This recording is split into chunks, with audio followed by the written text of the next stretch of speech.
नमस्कार, RRC news के हिंदी समाचार बुलेटिन में मैं शीतल ठाकुर आपका हार्दिक स्वागत करती हूँ।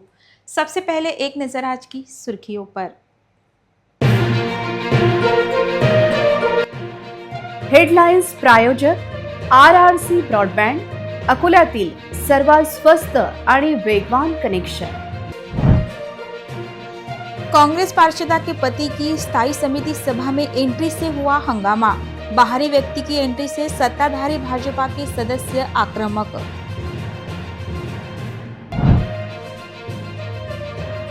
कृषि विद्यापीठ की लापरवाही से फिल्टर प्लांट का पानी नाले में छोड़ने की नौबत।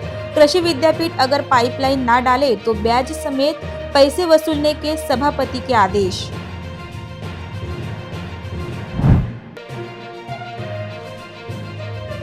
महापालिका में सभागृह का नाम हटाने के लिए कुछ संगठनों ने दिया था निवेदन।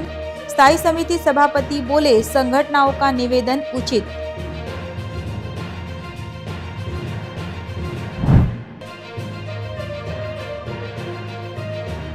अगले 1.5 वर्ष में शहर वासियों की मिटेंगी पानी की चिंता। स्थायी समिति सभापति विजय अग्रवाल ने दी सभा में जानकारी। आज सभी और अत्यंत उत्साह के साथ मनाया गया वट सावित्री का पूजन। वट सावित्री की पूजा कर महिलाओं ने अपने पति के दीर्घायु की कामना। अब समाचार विस्तार से। अकोला महापालिका की स्थायी समिति में आज हाई वोल्टेज ड्रामा देखने मिला। एक पार्षदा के पति ने सभागृह के नियम को ठेंगा दिखाते हुए स्थायी समिति सभागृह में प्रवेश करने से सत्ताधारी तथा विरोधियों में जोरदार हंगामा हुआ। इस हंगामा के कारण संतप्त हुए स्थायी समिति सभापति विजय अग्रवाल ने 2 सुरक्षा रक्षकों को निलंबित करते हुए महापालिका में फिर से मुझे पुराना विजय अग्रवाल बनने पर मजबूर मत करो, यह चेतावनी देने के कारण मनपा सर्कल में विविध चर्चाएं चल रही है। जब महापालिका में स्थायी समिति की एक जरूरी मीटिंग चल रही थी, तब कांग्रेस की पार्षदा स्मिता कांबले के पति गजानन कांबले सीधे स्थायी समिति सभागृह में घुस गए। स्थायी समिति के नियमों के मुताबिक चल रही मीटिंग में सिर्फ स्थायी समिति के सदस्य और संबंधित अधिकारी ही जा सकते हैं, लेकिन जब एक पार्षदा के पति ने जबरन भीतर घुसकर सभा में दखल देने की कोशिश की, भाजपा के सत्ताधारी सदस्य आक्रामक हो गए। स्थायी समिति सभागृह में हंगामा बढ़ता देख स्थायी समिति के सभापति विजय अग्रवाल ने सीधे आक्रामक रुख अपनाया। विपक्ष और प्रशासन को कड़े शब्दों में संबोधित करते हुए सभापति विजय अग्रवाल ने कहा कि महापालिका में नियमों का उल्लंघन बर्दाश्त नहीं किया जाएगा। सभागृह की मर्यादा कायम रहनी चाहिए। मुझे फिर से पुराना विजय अग्रवाल बनने पर मजबूर मत करो।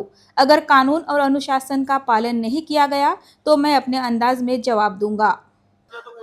मीटिंग मध्ये यायचं नाही। मराठी समजते का तुम्हाला? आमचा गाव आहे। हो मीटिंग उद्या मग काय करतो तू?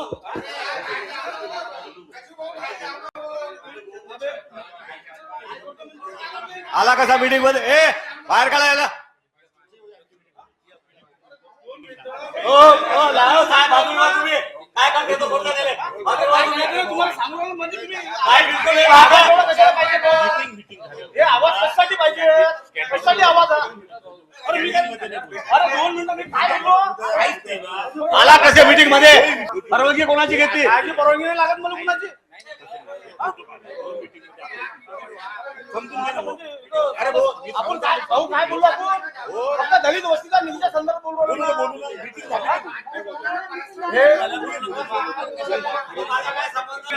तुम्ही काय हे दादा आहे का आता? मीटिंग चालू आहे ना? तुम्ही काय मालक आहे का माय?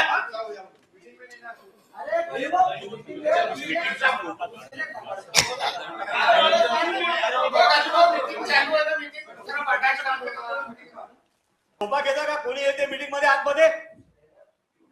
बोला कोण कोण आहे इथं?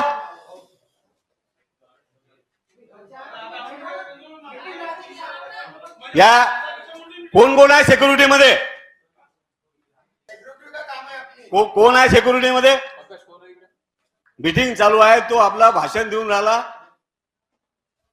ते बोलाव सिक्युरिटी वाले कोण आहेत?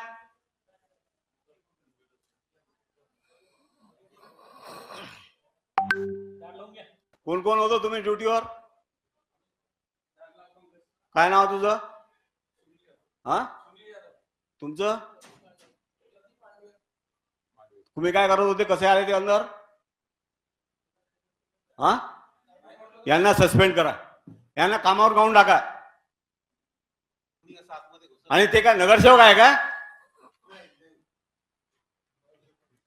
आणि तुम्ही कशाला कपडे घातले, ते कशाला ड्युटी करता? यांना निलंबित करून टाका, कामावून काढून टाका यांना. दुसरे सिक्युरिटी बोलावा इथं. काय करता तुम्ही? सगळे झोपी जाता काय? कसं काय येते कोणी आतमध्ये? कोणी काय दादा लागून गेला का? आमच्यापेक्षा कोणी दादा आहे का? काही सांगता आपले कोणी. आणि इतकं काय त्याला समजावून सांगा लागते भारद्वाज साहेब? तो कोण आहे? तुम्हाला चिंता असेल त्याची, भले चिंता नाही आहे. नाही नाही, आणि सिक्युरिटी जर नसेल दम तर सगळ्या सिक्युरिटी बदलून टाका ना.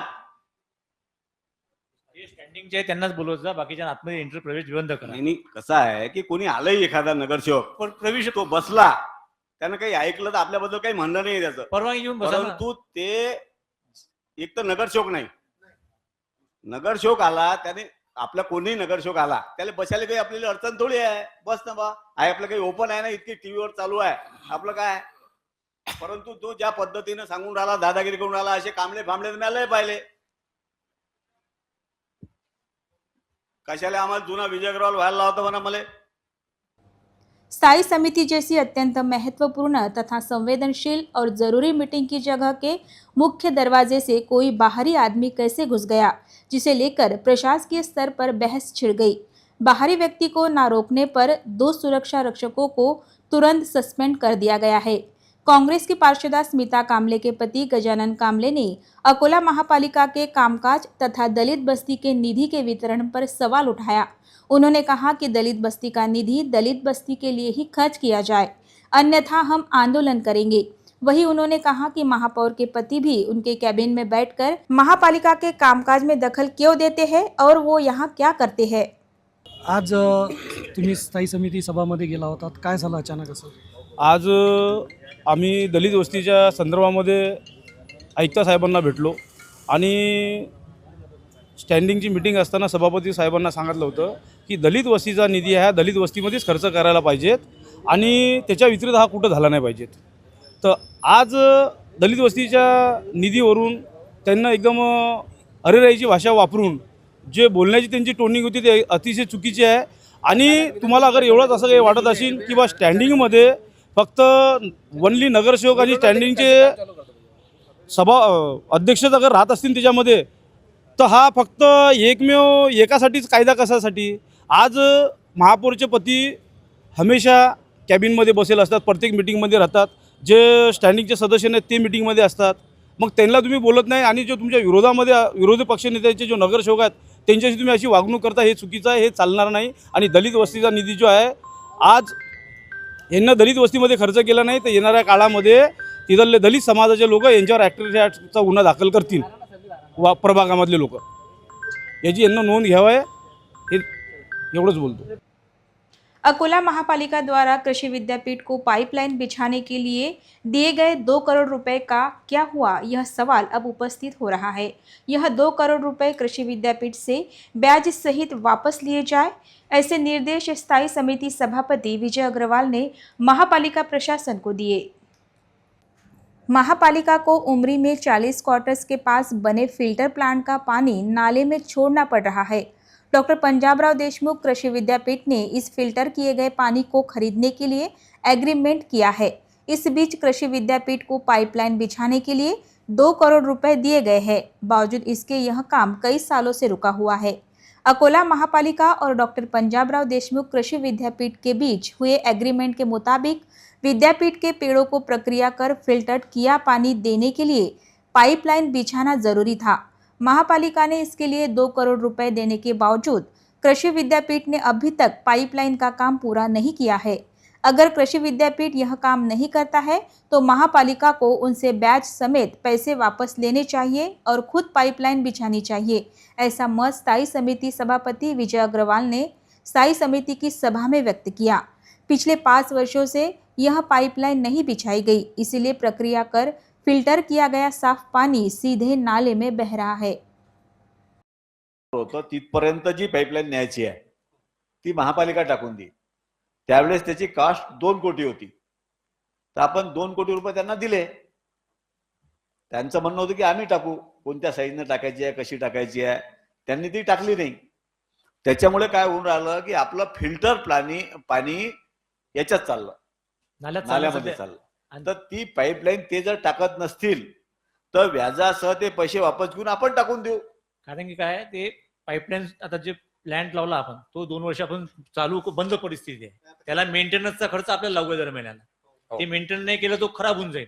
ते चालू व्हायच्या पहिलेच ते योजना मंडळाच्या आणि आपल्याला सांगतो की पीकेवीला आपण याच्यामध्ये दुतर्फा करार केला होता की आपलं जे पाणी आहे ते पीकेवीला शासकीय भावाने विकत घ्यावं लागेल आणि जागेचं भाडं आपल्याला द्यावं लागेल असा आपला करार आहे. ती जागा फिजिबल होती, म्हणजे सर्वे मध्ये तिथं जर आपण एसटीपी बसवला तर चारीकडचं पाणी फिल्टर होईल अशी ती जागा होती. आणि ते पीकेवीच्या मालकीची असल्यामुळे पीकेवी सहजासहजी कोणाला जागा देत नाही. आपण त्यांना विनंती करून स्वर्गीय भाऊसाहेब पुणकर त्यावेळेस कृषी मंत्री होते, त्यांनी पुढाकार घेऊन ती आपल्याला जागा दिली आणि आपण जे 2 कोटी रुपये दिले त्यांनी जर ती पाईपलाईन टाकली असती तर आज त्याची जी 4-5 कोटी रुपये किंमत झाली असेल तर आपल्याला पैसे देऊन मला वाटते 5-6 वर्ष झाले असते. 13-14 पैसे दिले आपण ते. म्हणजे आपले पैसे डबल झाले. 16-17ला तर ती पाईपलाईन टाकवण्यासाठी पाठपुरवठा आपल्याला अर्जंट करावा लागते. एक तर त्यांनी करावं किंवा आपण करू. आणि त्याच्यात जर कमी पैसे पडले तर आपण माननीय पालकमंत्री साहेबांना विनंती करू, डीपीसीतून पैसे घेऊन त्याच्यात पैसे टाकून ती पाईपलाईन पूर्ण झाली पाहिजे. कारण की आपलं फिल्टर जे पाणी आहे ते त्यांच्या झाडाला मिळालं पाहिजे. महापालिका की स्थायी समिति सभागृह को दिए गए टीपू सुल्तान के नाम का विषय फिर गर्मा गया है। कुछ संगठनों ने यह नाम हटाने का निवेदन मनपा प्रशासन को दिया था। इन संगठनों की मांग उचित होने की बात स्थायी समिति सभापति ने मान्य की। अकोला महापालिका के स्थायी समिति सभागृह को शहीद वतन हजरत टीपू सुल्तान का नाम नहीं दिया गया है। यह नाम हटाने के लिए कुछ सामाजिक संगठनों द्वारा महापालिका को नोटिस जारी की गई है। इन सामाजिक संगठनों का निवेदन उचित होने की जानकारी देते हुए स्थायी समिति सभापति विजय अग्रवाल ने कहा कि शासन द्वारा जारी की गई सूची में जिन महापुरुषों के नाम है उन महापुरुषों का ही नाम दिया जाना उचित है, जिसे लेकर मनपा प्रशासन को उचित कार्रवाई के आदेश दिए गए हैं। यह देखते हुए अब सभागृह का नाम हटता है या नहीं, इसे लेकर सभी की निगाहें टिकी है। अकोला महापालिकेच्या स्थायी समितीच्या सभागृहाला जे नाव दिलेलं आहे त्या संबंधी अकोला शहरातील काही संघटनांनी महापालिकेला नोटीस दिलेला आहे. त्या नोटीसमध्ये तथ्य आहे की जे आपले मान्यवर आहेत त्यांची जी यादी आहे महाराष्ट्र शासनाची त्याच्यामध्ये ते नाव नाही आहे. त्याच्यामुळे ते प्रशासनाने तात्काळ त्याची चौकशी करून तात्काळ कारवाई करण्यात यावी.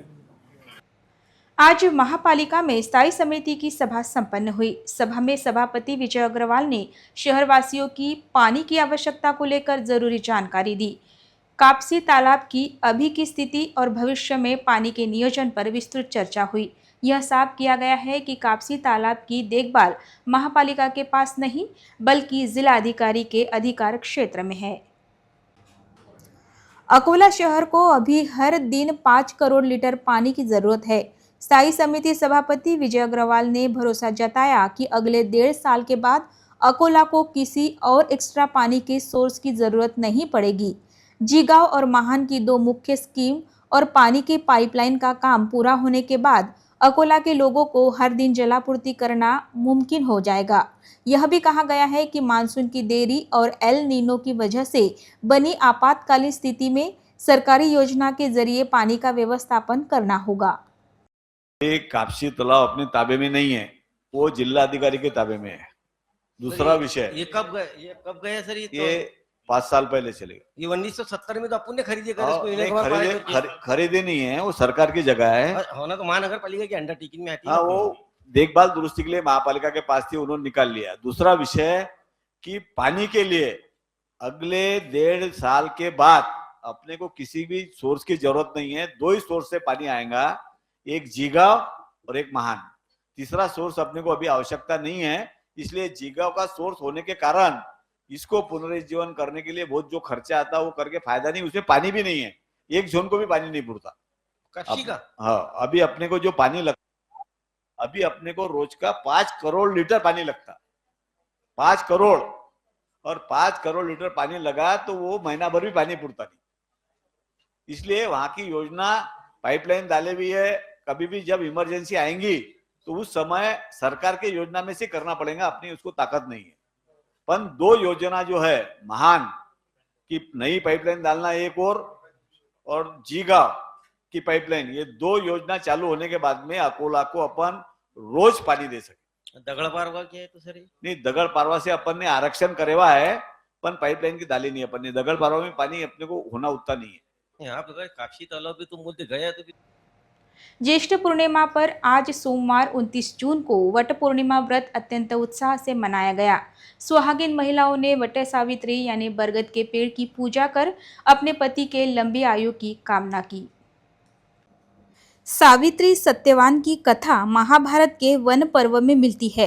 कथा के अनुसार सत्यवान की मृत्यु का समय आने पर सावित्री ने धैर्य, बुद्धि और दृढ़ता से यमराज से अपने पति के प्राण वापस पाए थे।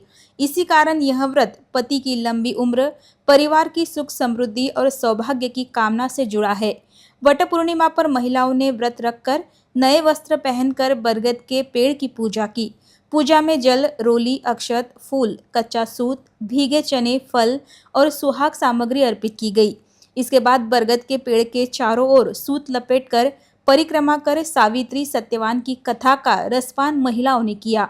वट पूर्णिमा व्रत का संबंध परिवार और सौभाग्य के साथ प्रकृति से भी है। बरगद का पेड़ लंबे समय तक जीवित रहता है और घनी छाया देता है। गर्मी के दिनों में पेड़ों की छाया इंसानों, पशु पक्षियों को राहत देती है।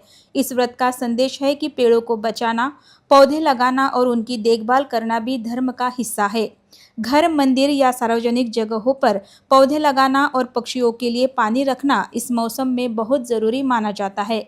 आज शहर में सभी और वट सावित्री की पूजा करने के लिए महिलाओं की काफी भीड़ दिखाई दी, जिसमें सभी आयु की सुहागिन महिलाओं का समावेश था।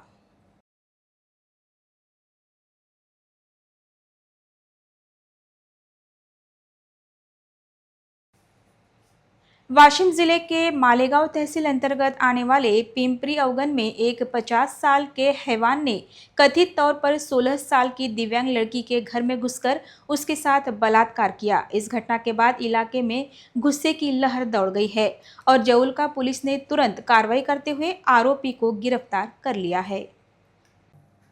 मालेगांव तालुका के पिंपरी अवगन में 50 वर्षीय आरोपी महादेव नारायण अवगन घर में अकेली 16 साल की दिव्यांग लड़की के घर में जबरदस्ती घुस गया।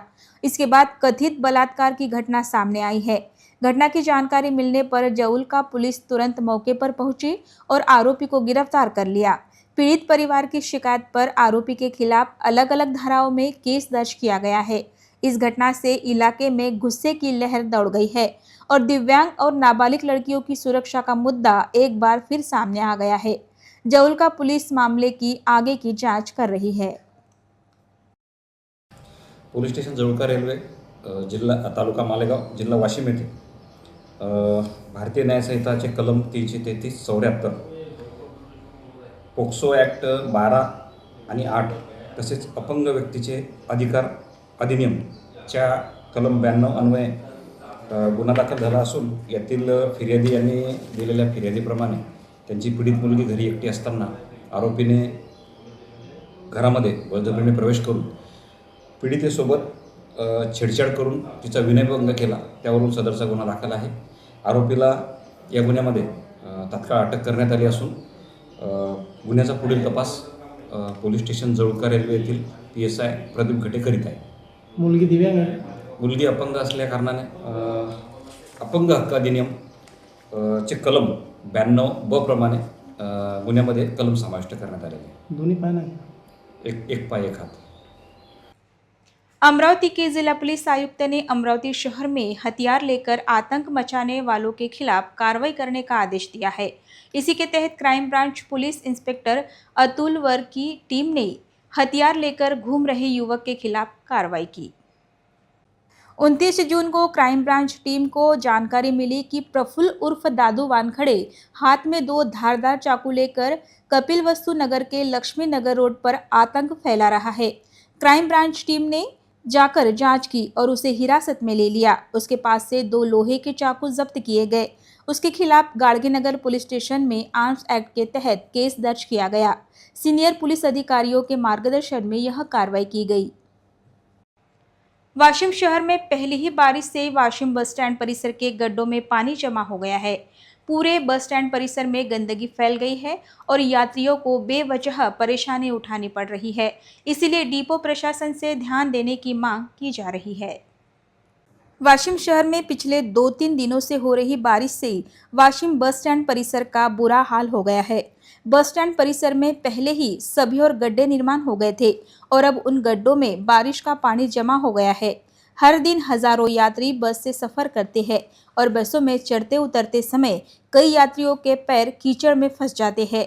विशेषतः ड्राइवरों, बुजुर्गों, महिलाओं और छोटे बच्चों को खास परेशानी हो रही है। इन गड्ढों के अलावा बस स्टैंड परिसर में कुछ जगहों पर कीचड़ और गंदगी जमा हो गई है, जिससे दुर्गंध फैल रही है। लेकिन एसटी डिपो प्रशासन इस पर ध्यान नहीं दे रहा है। यात्रियों की मांग है कि वाशिम डिपो प्रशासन इस पर ध्यान देकर यात्रियों को राहत देने की कोशिश करे। गुट ग्राम पंचायत शीसा बोंदरखेड़ के तहत बोंदरखेड़ से सांगलू तक 2 किलोमीटर की सड़क पानी की पाइपलाइन के काम की वजह से पूरी तरह खराब हो गई है। पाइपलाइन बिछाने के लिए की गई खुदाई के बाद सड़क की ठीक से मरम्मत नहीं की गई है, जिससे लोगों को बड़ी दिक्कतों का सामना करना पड़ रहा है। बारिश के कारण इस पूरी सड़क पर कीचड़ और पानी जमा हो जाने से वाहन चालकों और पैदल चलने वालों को जान हथेली पर रखकर सफर करना पड़ रहा है। लोगों का आरोप है कि संबंधित ठेकेदार की लापरवाही की वजह से सड़क की यह हालत हुई है और सड़क हादसों का खतरा बढ़ गया है।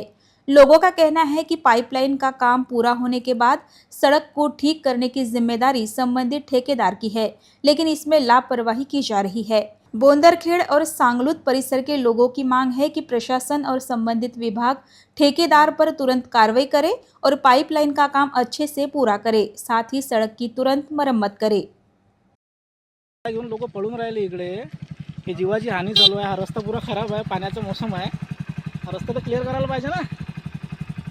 सगळी ठेकेदाराची आहे, ज्यानं ही पाईपलाईन इथून खणलेली आहे, नाली जी केलेली आहे, या नालीमुळे हे माती पूर्ण रोडावर आलेली आहे आणि हे गाड्या इथं घसरत स्लिप होत आहे आणि मडगारमध्ये माती जमून गाड्या चांगल्या मोठ्या 3-3, 4-4 लाखाच्या गाड्या खराब होत आहेत। इकडे माणसाचे येले किती उरले, कमसे कम एवढं तर समजायला पाहिजे की एवढा करून टाका, पावसाळ्याचा टाइम आहे म्हणून।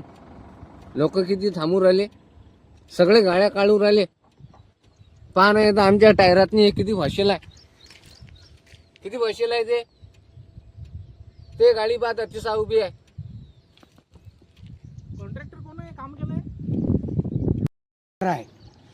रस्ता एवढा खराब आहे, हा आम्ही रोजीसाठी उरालो तर ह्या गाड्या वावरात फेकू देऊ राहिला। हा रस्ता हे कशामुळे खराब झाले? ह्या पाण्याच्यानं आणि गाडा कसा झाला? ह्या जेसीबीची माती या रोडावरची पुरी साफा नाही केली, म्हणून याच्यानं ह्या गाड्या फसू राहिल्या। ज्यांनी हे खोदलं त्यांना हे माती साफ करायला सांगायची आहे, असं विनंती भेटायला हा। आणि रस्त्याचे हाल्या करून ठेवले साऱ्या ठेकेदारानं, साऱ्या काय आहे की नाही काही चिंता कोणाले, सरकारला कोणा ग्रामीण लोकांचे किती हाल होऊन राहिला याच्यात। हा, पियाले पाणी 8 महिन्यावर आला लागू राहिला आम्हाला बाहेर गावून। वाशिम शहर में कृषि मित्र भर्ती तथा बिना लाइसेंस के क्रॉप बूस्टर खाद बांटने का मामला सामने आया है, जहां कृषि विभाग ने कार्रवाई करते हुए पंचनामा कर यूमेट का स्टॉक जब्त कर लिया। इस मामले में कंपनी के दोनों मालिकों के खिलाफ शहर पुलिस स्टेशन में अलग अलग धाराओं के तहत केस दर्ज किया गया है। 28 जून को महात्मा फुले कृषि विकास केंद्र छत्रपति संभाजी नगर द्वारा वाशिम शहर के एक स्कूल में तथाकथित कृषि मित्र भर्ती परीक्षा आयोजित की गई थी।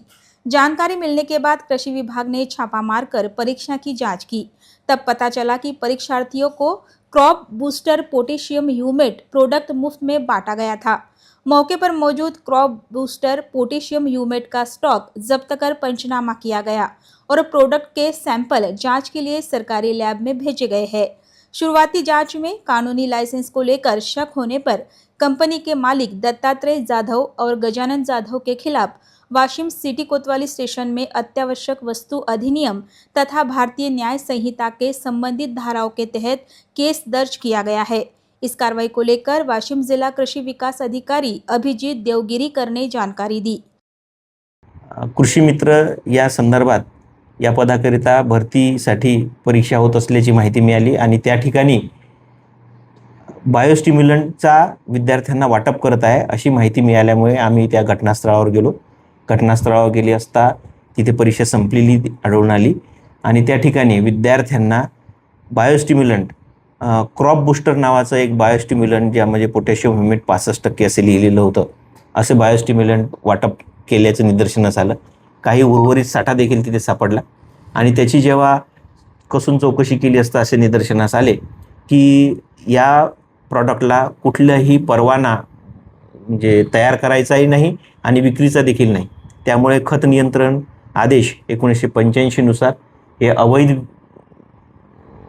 प्रकरण असल्यामुळे त्यावर योग्य ती कायदेशीर कारवाई करण्यात आली आहे व जीवनावश्यक वस्तू कायद्याअंतर्गत त्यावर गुन्हा दाखल करण्यात आला। ह्या परीक्षेची माहिती मिळाली की ही जवळजवळ 22 जिल्ह्यांमध्ये ही परीक्षा घेण्यात आली होती।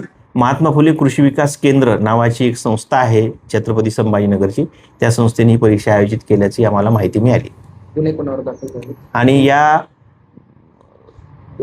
प्रकरणी दत्ता पांडुरंग जाधव या व्यक्तीचा व गजानन पांडुरंग जाधव या 2 व्यक्तींच्या नावे आम्ही गुन्हा दाखल केलेला आहे। कृषि विभाग द्वारा वाशिम शहर पुलिस थाने में संबंधित कंपनी के खिलाफ शिकायत दर्ज की गई। पुलिस इस मामले में आगे की जांच कर रही है, ऐसी जानकारी वाशिम शहर पुलिस स्टेशन के निरीक्षक संजय चौधरी ने दी। काल पोलीस स्टेशन वाशिम शहर येथे कृषी अधिकारी वाशिम यांच्या तक्रारीवरून अपराध क्रमांक 693/2026 हा अपराध दाखल करण्यात आलेला आहे। त्यामध्ये त्यांनी हिंदुस्तान ॲग्टेक बायोटेक प्रायव्हेट लिमिटेड या कंपनीच्या संचालकांविरुद्ध तक्रार दाखल केलेली आहे। सदर कंपनीने काल कर्मचारी भरतीकरता वाशिम येथे परीक्षा आयोजित केली होती, तेव्हा त्यांनी परीक्षार्थींना विनापरवाना निर्मिती केलेल्या खताची विक्री केलेली आहे। त्यावरून सदरचा गुन्हा दाखल आहे, तपास चालू आहे। यामध्ये कंपनीचे 2 संचालकांविरुद्ध गुन्हा दाखल आहे, 2 आरोपी आहेत आणि भारतीय न्याय संहिता कलम 311(4) अत्यावश्यक वस्तू अधिनियम कलम 7 व इतर कलमांप्रमाणे गुन्हा। अड़गांव बुद्रुक में मोहर्रम का त्यौहार बहुत ही पवित्र और शांतिपूर्ण माहौल में मनाया गया। गांव के हिंदू और मुस्लिम भाइयों ने एक साथ आकर धार्मिक सद्भाव की परंपरा को बनाए रखा। इस मौके पर गांव से जुलूस निकाला गया। मुहर्रम के मुख्य दिन गांव में मान की सवारी की स्थापना की गई थी। इस अवसर पर कई धार्मिक रस्में भी निभाई गई। मुस्लिम भाइयों ने या हुसैन के नारे लगाते हुए और करबला की कुर्बानी को याद करते हुए गांव में जुलूस निकाला। इस जुलूस में गांव के छोटे से लेकर बड़ों तक सभी शामिल हुए। यहाँ के मुहर्रम की खासियत यह है कि गांव के हिंदू भाई भी बड़ी संख्या में इस त्योहार में शामिल होते हैं। कई परिवारों ने मुहर्रम के मौके पर अपनी मन्नतें पूरी की, जबकि कुछ ने जुलूस के रास्ते में पानी और शरबत बांटकर समाज के सामने हिंदू मुस्लिम एकता की अच्छी मिसाल पेश की। त्योहार को शांति से मनाने के लिए स्थानीय पुलिस प्रशासन और ग्राम पंचायत की तरफ से कड़ी सुरक्षा व्यवस्था की गई थी। गांव की शांतता समिति के सदस्यों और युवाओं ने स्वयंसेवक के रूप में अपनी भूमिका योग्य तरीके से निभाई। किसी भी तरह की अनुचित घटना न होते हुए अत्यंत अनुशासित तरीके से यह जुलूस संपन्न हुआ। अंत में एक नजर आज की सुर्खियों पर।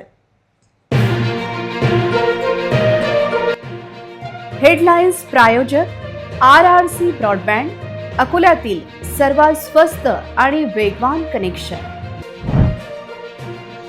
कांग्रेस पार्षदा के पति की स्थायी समिति सभा में एंट्री से हुआ हंगामा। बाहरी व्यक्ति की एंट्री से सत्ताधारी भाजपा के सदस्य आक्रामक।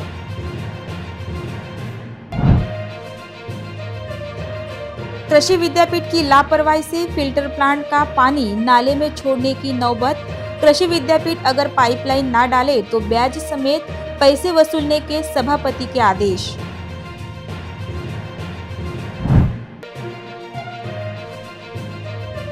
महापालिका में सभागृह का नाम हटाने के लिए कुछ संगठनों ने दिया था निवेदन। स्थायी समिति सभापति बोले, संगठनों का निवेदन उचित।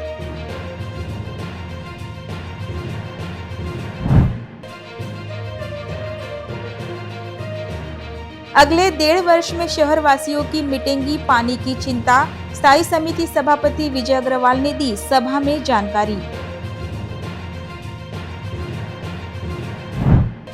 आज सभी और अत्यंत उत्साह के साथ मनाया गया वट सावित्री का पूजन। वट सावित्री की पूजा कर महिलाओं ने अपने पति के दीर्घायु की कामना। समाचार के लिए देखते रहिए RRC न्यूज़। जिन दर्शकों ने अभी तक RRC का YouTube चैनल सब्सक्राइब नहीं किया, उन्होंने वहां सब्सक्राइब करना चाहिए। फिर मिलते हैं शहर की ताज़ा जानकारी और महत्वपूर्ण घटनाओं के साथ। नमस्कार।